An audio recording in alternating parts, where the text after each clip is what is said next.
Бәріне сәлем, бүгін сіздермен бәрінің сүйікті торты Whoopie тортының рецептімен бөлісетін боламын. Бұл видеода сіздермен жасалуындағы бір құпиямен бөлісетін боламын. Бұл торт өте оңай, қиындықсыз жасалатын торттардың бірі. Бізге керекті құрамның мөлшерлерін мен описанияға жазып кететін боламын. Алдымен ыдыста сары майымызды және Қазақстан шоколадын алып ертіп аламыз. Микроволновкада, не болмаса водяной баняда, не болмаса газда кәдімгідей ертсеңіздер болады. Бұл бізде тестасы үшін керек болады. Міндетті түрде тестасына Қазақстан шоколадын қоссаңыздар өте дәмді болып шығады. Шоколадты бұл уақытта ертіп және суға қойып қоямыз. Ыдысымызға қант пен жұмыртқаны саламыз.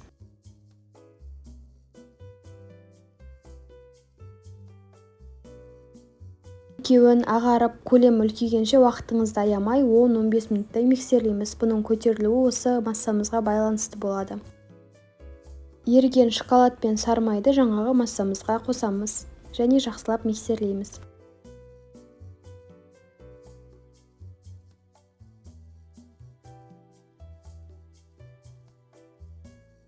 Мұнда менде құрғақ ингредиенттер, оларды өзара араластырып аламыз және массамызға 3 бөле отыра салатын боламыз. Құрғақ ингредиенттерді міндетті түрде елек арқылы өткізгендеріңіз жөн болады.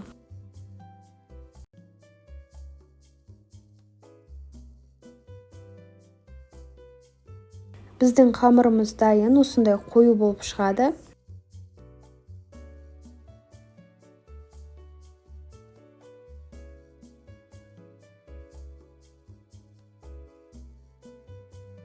Мен қазір 22 диаметрде пісіретін боламын. Негізі дәл осы рецептпен 24 диаметрде де осы тортты пісіруге болады. Пергаменттерді осылай 22 диаметрде кесіп алдым. 1-ден 4-еуін кесіп алдым, 4 қоржыға арнап. Әр қайсының арт жағына біз карандашпен осындай дөңгелекті 22 диаметрмен сызатын боламыз. Бұл жағы бізге қамырға қарамауы керек, сондықтан асты жағына қарай сызамыз.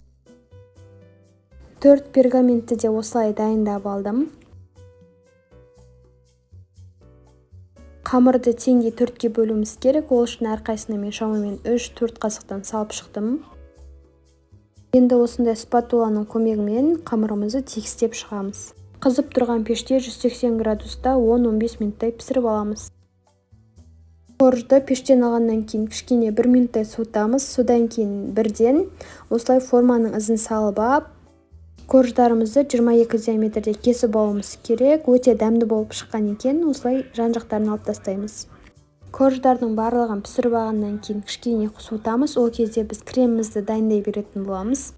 Whoopie тортына бізде міндетті түрде өзінің формасын ұстайтын крем қажет болады. Ол үшін бізге творожный сыр, қант және 500 грамм сливки керек болады. Негізі қант ұнтағын қосу керек, бірақ менде бұл жолы қант ұнтағы болмағандықтан кәдімгі қантты қоса салдым. Барлық ингредиенттерімізді қосып, жақсылап миксерлеп аламыз.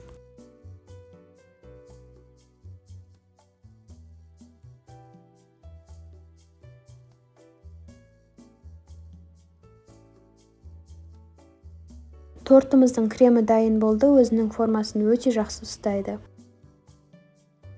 Енді бұл жерде сіздерге бір құпия айтып кетейін. Барлығын 22 диаметр қылып кескен кезде мен біреуін 20 диаметр қылдым. Бұл бізде шоколадының жақсы жаңағындай ағуы үшін керек болады.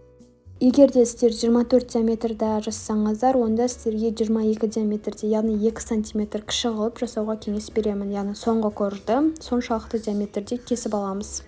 Ең астына кішкене ғана крем жағамыз, үстіне бірінші коржымызды қоямыз. Енді Whoopie-дің насадкасы арқылы шариктерімізді жасап шығамыз.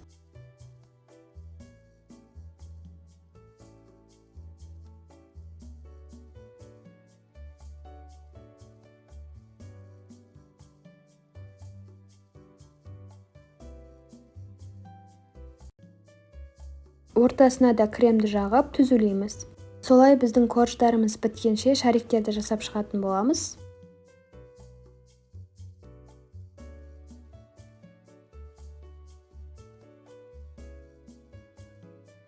Тортты құрастырып болғаннан кейін тоңазытқышқа салып қойсаңыздар болады. Енді қазір шоколадты ганашын жасайтын боламыз. Ол үшін бізге Қазақстан шоколады және де сливки керек болады. Екеуін водяной баняда, микроволновкада не болмаса пеште ертіп аламыз.